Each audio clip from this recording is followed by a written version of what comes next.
प्रिय साथियों नमस्कार। सीए टीचर एकेडमी में आपका स्वागत है। तो फ्रेंड्स, आज हम लोग सामान्य विज्ञान के टॉप 50 महत्वपूर्ण प्रश्नों के जो परीक्षा में बार बार पूछे जाते हैं उस प्रश्नों के बारे में हम लोग आज पढ़ेंगे। तो फ्रेंड्स, इस चैनल को सब्सक्राइब कर दें और शेयर कर दें। तो फ्रेंड्स, पहला प्रश्न को देखते हैं कि पहला प्रश्न क्या है कि परमाणु क्रमांक का प्रतिपादन किसने किया था। तो पहला विकल्प है रदरफोर्ड, दूसरा विकल्प है बोरबरी ने, तीसरा विकल्प है थॉमसन ने, चौथा विकल्प है मोजले ने। तो फ्रेंड्स, चौथा विकल्प सही हो जाएगा, जो डी विकल्प सही हो जाएगा, मोजले के द्वारा किया गया था। तो फ्रेंड्स, अगला प्रश्न को देखते हैं कि परमाणु क्रमांक है, यानी पहला विकल्प है नाभिक में प्रोटॉनों की संख्या, दूसरा विकल्प है नाभिक में न्यूट्रॉनों की संख्या, और तीसरा विकल्प है प्रोटॉनों और न्यूट्रॉनों की संख्याओं का योगफल, चौथा विकल्प है उपयुक्त में से कोई नहीं। तो फ्रेंड्स, या बी विकल्प फ्रेंड्स पहला विकल्प इसमें सही हो जाएगा। नाभिक में प्रोटॉनों की संख्या जो क्या होती है, परमाणु क्रमांक होता है। तो फ्रेंड्स, अगला प्रश्न को देखते हैं कि कोशिका की खोज किसने की थी। तो पहला विकल्प है कि रॉबर्ट हुक के द्वारा, दूसरा विकल्प है रॉबर्ट ब्राउन के द्वारा, तीसरा विकल्प है जे.ई. पार्किंजे के द्वारा, तीसरा विकल्प है एंटिनो वान ल्यूहाक के द्वारा।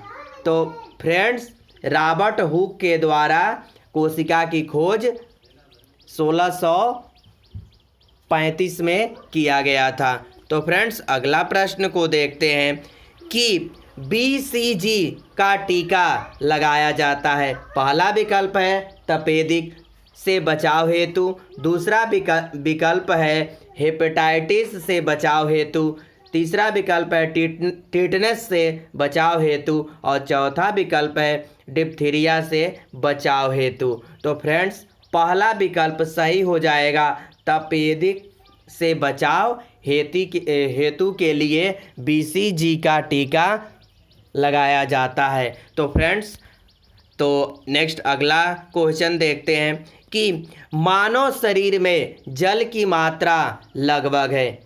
तो पहला विकल्प है 70%, दूसरा विकल्प है 50%, तीसरा विकल्प है 80% और चौथा विकल्प है 90%। तो फ्रेंड्स, पहला विकल्प सही हो जाएगा, 70% जो क्या है, जल है। तो फ्रेंड्स, अगला प्रश्न को देखते हैं कि अगला प्रश्न है कि ऊंट का शरीर मरुस्थल में रहने के लिए उपयुक्त होता है क्योंकि उसमें पहला विकल्प है कि गद्दीदार व चौड़े पैर होते हैं, दूसरा है कि कुब्बड़ का होना, तीसरा विकल्प है पानी संग्रह के लिए थैली का होना, और चौथा विकल्प है उपयुक्त में सभी। तो यह ऊंट से संबंधित चारों उपयुक्त सभी हो जाएगा, इसमें उपयुक्त सभी होगा, यानी चौथा विकल्प सही हो जाएगा, चारों विकल्प सही हैं। तो फ्रेंड्स, अगला प्रश्न को देखते हैं कि जीवों की संरचना इकाई है। पहला विकल्प है कोशिका, दूसरा विकल्प है उत्तक, तीसरा विकल्प है अंग, और चौथा विकल्प है उपयुक्त में से कोई नहीं। तो फ्रेंड्स, या पहला विकल्प सही हो जाएगा, कोशिका हो जाएगा। जीवों की संरचनात्मक इकाई होती है कोशिका। तो फ्रेंड्स, अगला प्रश्न को देखते हैं कि आनुवांशिकता की मूल शारीरिक और कार्यात्मक इकाई कौन सी है। तो पहला विकल्प है डीएनए, दूसरा विकल्प है आरएनए, तीसरा विकल्प है जीन, और चौथा विकल्प है गुणसूत्र। तो फ्रेंड्स, यह सी विकल्प सही हो जाएगा, जीन आनुवांशिकता का मूल शारीरिक और कार्यात्मक इकाई है। तो फ्रेंड्स, अगला प्रश्न को देखते हैं कि मानव जाति में गुणसूत्र होते हैं। पहला विकल्प है 48, दूसरा विकल्प है 46, तीसरा विकल्प है 44 और चौथा विकल्प है 50। तो फ्रेंड्स मानों में गुणसूत्रों की संख्या जो होती है 46 होती है, बी विकल्प सही हो जाएगा। तो फ्रेंड्स अगला प्रश्न को देखते हैं कि मानव शरीर में रुधिर की मात्रा होती है। तो पहला विकल्प है भार का 6%, भार का 7 से 8%, भार का 5% और उपयुक्त में से कोई नहीं। तो फ्रेंड्स बी विकल्प सही हो जाएगा। भार का 7 से 8% मानव शरीर में रुधिर की मात्रा होती है। तो फ्रेंड्स अगला प्रश्न को देखते हैं कि प्लाज्मा में कितने प्रकार के रुधिर कणिकाएं होती हैं। तो फ्रेंड्स पहला विकल्प है 1 प्रकार का, दूसरा विकल्प है 2 प्रकार का, तीसरा विकल्प है 3 प्रकार का, चौथा विकल्प है उपयुक्त में से कोई नहीं। तो फ्रेंड्स सी विकल्प सही हो जाएगा। प्लाज्मा में 3 प्रकार के रुधिर कणिकाएं पाई जाती है। तो पहला होता है RBC और दूसरा होता है WBC, तीसरा होता है प्लेटलेट्स, तीसरा होता है यानी RBC का मतलब होता है रेड ब्लड सेल और WBC का है वाइट ब्लड सेल होता है यानी लाल रक्त कणिकाएं और सफ़ेद रक्त कणिकाएं और प्लेटलेट्स, यानी 3 प्रकार के प्लाज्मा में 3 प्रकार के रुधिर कणिकाएं पाई जाती हैं। तो फ्रेंड्स अगला प्रश्न को देखते हैं। अगला प्रश्न है कि सर्वदाता रुधिर वर्ग कहलाता है। तो पहला विकल्प है ए वर्ग, दूसरा विकल्प है बी वर्ग, तीसरा विकल्प है AB और चौथा विकल्प है यहाँ ओ वर्ग। तो फ्रेंड्स यहाँ पर O छूट गया है, O वर्ग होता है। तो फ्रेंड्स चौथा विकल्प सही हो जाएगा यानी डी विकल्प ओ वर्ग सही है। तो यानी फ्रेंड्स तो यह सर्वदाता रुधिर वर्ग जो होता है ओ वर्ग होता है। तो फ्रेंड्स अगला प्रश्न को देखते हैं कि सर्वग्राही रुधिर वर्ग कौन सा है। तो पहला विकल्प है कि ए वर्ग, दूसरा विकल्प है बी वर्ग, तीसरा विकल्प है AB और चौथा विकल्प है ओ वर्ग। तो सर्वग्राही यानी AB जो होगा सर्वग्राही दाता होता है, यानी 4 प्रकार के ब्लड ग्रुप पाए जाते हैं, ए वर्ग, बी वर्ग, AB और ओ वर्ग।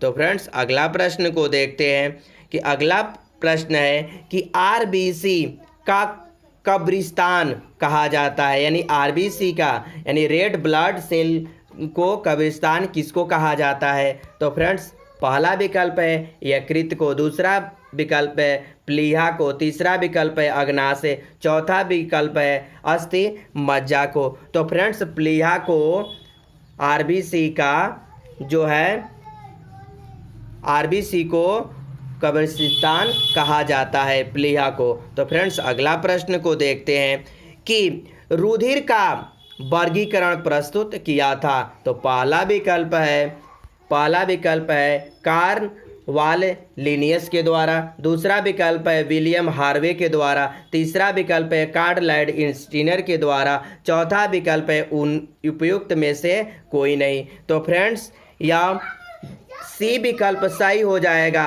कार्ल लॉयड स्टीनर के द्वारा जो ब्लड ग्रुप का खोज किया गया था। तो फ्रेंड्स अगला प्रश्न को देखते हैं कि मानव रक्त में WBC की संख्या प्रति घन मीटर होती है। तो फ्रेंड्स पहला विकल्प है 4500 से 11000 के बीच, दूसरा विकल्प है 3000 से 5000 के बीच, चौथा विकल्प है 1000 से 6000 के बीच और चौथा विकल्प है उपयुक्त में से कोई नहीं। तो फ्रेंड्स पहला विकल्प सही हो जाएगा, 4500 से 11000 के बीच होता है। तो फ्रेंड्स अगला प्रश्न को देखते हैं। अगला प्रश्न है कि वायु प्रदूषण में सर्वाधिक हानिकारक गैस कौन सी होती है। तो पहला विकल्प है कार्बन डाइऑक्साइड और दूसरा विकल्प है कार्बन मोनोऑक्साइड, तीसरा विकल्प है मीथेन और चौथा विकल्प है सल्फर डाइऑक्साइड। तो फ्रेंड्स इसमें जो होगा कार्बन मोनोऑक्साइड होगा, कार्बन मोनोऑक्साइड यानी बी विकल्प सही हो जाएगा। तो फ्रेंड्स अगला प्रश्न को देखते हैं कि अगला प्रश्न क्या है। अगला प्रश्न जो है कि अम्ल वर्षा के लिए उत्तरदायी गैसें हैं। तो पहला विकल्प है नाइट्रोजन का ऑक्साइड, दूसरा विकल्प है सल्फर का ऑक्साइड और तीसरा विकल्प है ए और बी दोनों और चौथा विकल्प है कार्बन का ऑक्साइड। तो फ्रेंड्स यह विकल्प सी सही हो जाएगा। ए और बी दोनों सही होंगे, यानी अम्ल वर्षा के लिए जो क्या उत्तरदायी नाइट्रोजन ऑक्साइड और सल्फर डाइऑक्साइड दोनों होता है। तो फ्रेंड्स अगला प्रश्न को देखते हैं कि अगला प्रश्न है कि वायुमंडल में ऑक्सीजन का प्रतिशत कितना है। तो पहला विकल्प है 78%, दूसरा विकल्प है 21% और तीसरा विकल्प है 30%, चौथा विकल्प है 50%। तो फ्रेंड्स 21% जो है वायुमंडल में ऑक्सीजन का प्रतिशत है। तो फ्रेंड्स अगला प्रश्न को देखते हैं कि एनीमिया रोग किसकी कमी से होता है। तो पहला विकल्प है कैल्शियम, दूसरा विकल्प है आयोडीन, तीसरा विकल्प है आयरन, चौथा विकल्प है फास्फोरस। तो एनीमिया रोग जो होता है कि आयोडीन की कमी से होता है। तो फ्रेंड्स यह बी विकल्प सही हो जाएगा। तो फ्रेंड्स अगला प्रश्न देखते हैं कि जल द्वारा फैलने वाले रोग हैं। पहला दिया है हैजा, दूसरा दिया है टाइफाइड, तीसरा दिया है हेपेटाइटिस और चौथा विकल्प दिया है फाइलेरिया और पांचवा दिया है मलेरिया। तो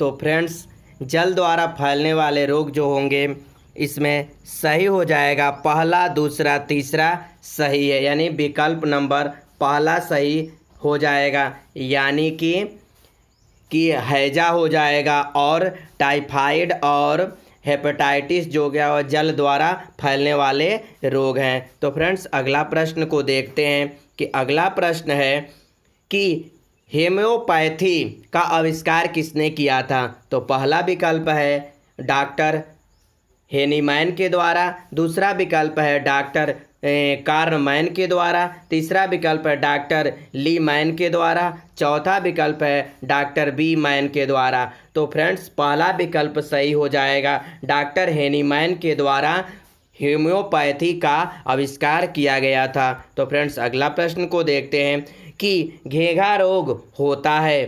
तो पहला विकल्प है आयोडीन की कमी से, दूसरा विकल्प है आयरन की कमी से, तीसरा विकल्प है कैल्शियम की कमी से, चौथा विकल्प है फास्फोरस की कमी से। तो फ्रेंड्स घेंघा रोग जो होता है आयरन की कमी से होता है, यानी बी विकल्प सही हो जाएगा। तो फ्रेंड्स अगला प्रश्न को देखते हैं कि किस विटामिन की कमी से रक्त का थक्का नहीं जमता है।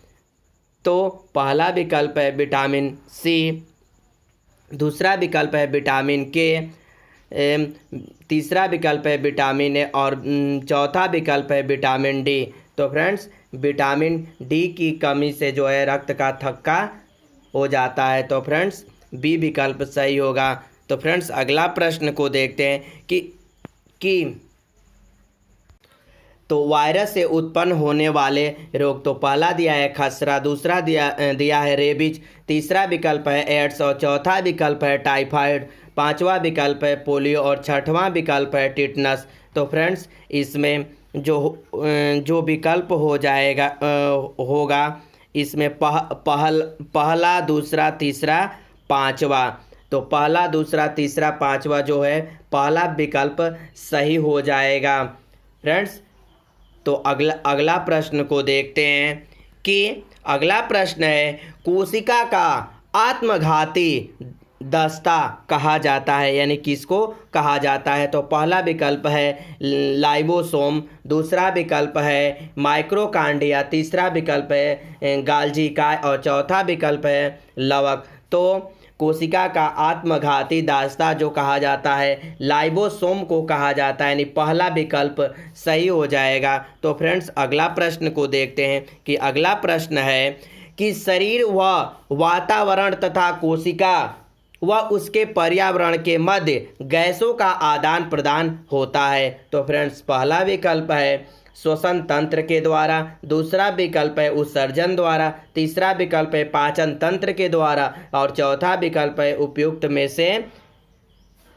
में से कोई नहीं। तो फ्रेंड्स इसमें पहला विकल्प सही हो जाएगा, श्वसन के द्वारा जो है शरीर और वातावरण तथा कोशिका उसके पर्यावरण के मध्य जो क्या होती है गैसों का आदान प्रदान किया जाता है। तो फ्रेंड्स अगला प्रश्न को देखते हैं कि अगला प्रश्न है कि हमारे शरीर में रक्त परिसंचरण तंत्र के कार्य क्या हैं? तो पहला विकल्प दिया है कि पोषक पदार्थ व ऑक्सीकृत रक्त को शरीर के विभिन्न अंगों की ओर ले जाना, दूसरा विकल्प है उपापचय अपशिष्ट पदार्थों को उत्सर्जित अंगों तक ले जाना, तीसरा विकल्प है उपयुक्त में से ए और बी दोनों, चौथा विकल्प है उपयुक्त में से कोई नहीं। तो फ्रेंड्स यह सी विकल्प सही हो जाएगा, उपयुक्त में से ए और बी दोनों, यानी दोनों जो क्या होगा ए और बी दोनों सही हो जाएंगे। तो फ्रेंड्स अगला प्रश्न को देखते हैं कि अगला प्रश्न है कि माइक्रोकांडिया का मुख्य कार्य क्या है? तो फ्रेंड्स पहला विकल्प है कोशिकीय श्वसन में भाग लेना, दूसरा विकल्प है ईआर द्वारा संश्लेषित पदार्थों का संग्रह करना और दूसरा विकल्प है उत्सर्जन में सहायता करना, चौथा विकल्प है उपयुक्त में से कोई नहीं। तो फ्रेंड्स यह पहला विकल्प सही हो जाएगा, कोशिकीय श्वसन में भाग लेना जो होता है माइक्रोकांडिया का मुख्य कार्य है। तो फ्रेंड्स ये अति महत्वपूर्ण प्रश्न जो थे जो बार बार एग्जाम में आने वाले थे, इस वीडियो को लाइक एंड शेयर करें। जय हिंद, वंदे मातरम, धन्यवाद।